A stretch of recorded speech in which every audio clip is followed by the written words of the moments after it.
Ndabaramukije bakunzi b'ikiganiro ukwizera guhindura ibihe. Ndabahaye ikaze muri iki kiganiro twabateguriye. Mu kiganiro tugiye kubasangiza uyu munsi, tugiye kuyaga tubabwira ibintu vyotuma umuntu agira icubahiro. Ivyo umuntu yoshobora gukora kugira ngo yiyubahishe.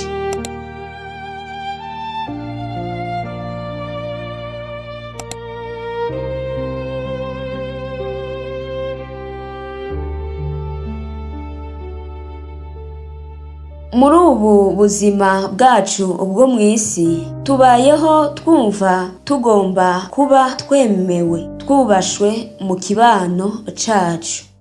Tubayeho twumva tugomba guhabwa icubahiro n'agaciro bidukwiriye. Ivyo biratuma kenshi cane abantu bamwe bamwe bishika bakiyumva mu mitima yabo nk'aho umenga barakengerwa, barasuzugurwa n'abandi. Bigaca bituma bagomba kurondera kwihesha agaciro, bakironderera ukugomba ukubahwa vyanka bikunda. Kandi kubwo kwiyumvira kwabo yuko basuzuguritse, bakengeretse, hari igihe bibatera guca bagira ingendo zimwe zimwe zishobora no kubasubiza hasi. Nko ku mugabo guturubika umugore wiwe mu gihe yibaza yuko atamwubaha, gukandamiza no gutwaza ituntu abo urongoye, na cane cane ku basanzwe bafise amabanga bajejwe yo kurongora abandi. Kwihayagiza, kwishira hejuru, kugomba gutanga amategeko ku bandi kandi ivyo atari igikorwa ciwawe. Biraheza rero bigatuma umuntu atakaza agaciro n'icubahiro na gitoya yari afise, narirya aba asanzwe yiyumvira yuko abandi bamukengera, batamwubaha. Ni igiki rero wokora kugira ngo wiyubahishe, wiheshe agaciro? Nico ngiye kukubwira muri uyu mwanya.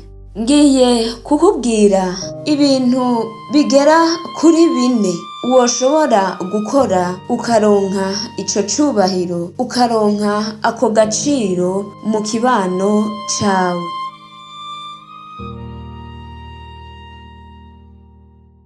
Ikintu ca mbere co gukora ni kuba wewe, kwiyemera ico uri, kwishigikira, kwishimira uko uri naho woba ufise intege nke runaka. Irinde kwisanisha, kwigereranya n'abandi, ariko uko uri bikubumbe. Ikigira kabiri wokagomvye gukora kugira ngo uronke icubahiro ni gutunganya neza ivyo ujejwe. Ku kazi canke mu rugo rwawe, gerageza wuzuze inshingano zawe, utunganye neza ibikorwa vyawe. Ivyo bizotuma abo muri kumwe babikubahira, kuko bizotuma babona ko uri umuntu w'agaciro kuri bo, ufise n'ico umaze. Ubugira gatatu, ico wokora kugira ngo ushobore kuronka icubahiro ni ukwicisha bugufi. Irinde kwishira hejuru, irinde gukengera abandi hamwe no kubakandamiza, kubasuzugura. Ahubwo bahe agaciro kabakwiriye. Ubaha abo ubona mu maso yawe yuko ari abo kubahwa.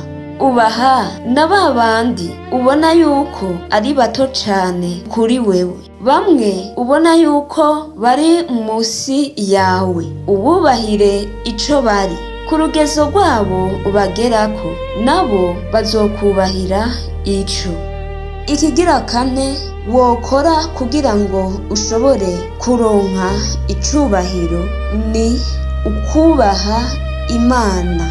Kubaha Imana ni ikintu c'ingenzi cane. Iyo umuntu yubashe Imana, nayo imuhindura umuntu wo kubahwa. Nk'uko tubibona mu gitabo ca Bibiliya, muri Yakobo igice ca 4 ku murongo wa 10, niho havuga ngo mwicishe bugufi imbere y'Umwami Imana, nayo izobashira hejuru. Kubaha Imana bituma Imana igushira hejuru, ikaguhesha agaciro. Ibi bintu bigera kuri 4 niwagerageza kubikora uzokubahwa na bose, abakuru n'abato, abakuzi ndetse n'abatakuzi bose uzokwisanga baza bagenda bakubaha. Ndangije ndakwipfuriza gutera intambwe yo kwihesha agaciro n'icubahiro wifashishije ibi bintu 4 ndakugiriye inama. Ubandanye no kunezerererwa ibi biganiro vyacu, ubisangize n'abandi. Murakoze.